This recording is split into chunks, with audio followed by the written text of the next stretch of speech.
Replace the toner cartridge for the HP Color LaserJet Enterprise MFP 8801 printer series. If the printer toner levels are running low and no longer yield good print quality, replace the toner cartridge with a new one. It is recommended that you only replace your toner cartridge with a genuine HP cartridge. HP cannot guarantee the quality or safety of non-HP parts. Open the front toner access door. Select Supplies on the control panel, then select the Eject button to eject the toner cartridge. Grasp the end of the toner cartridge and pull it straight out from the printer.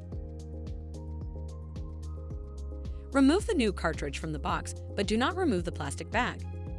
With the toner cartridge still in its bag, hold the cartridge in a vertical position with the orange cover facing down and shake it 5 or 6 times to distribute the toner.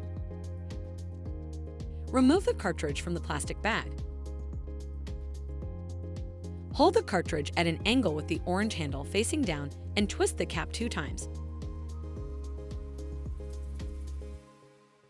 Pull the orange cap to remove it from the toner cartridge.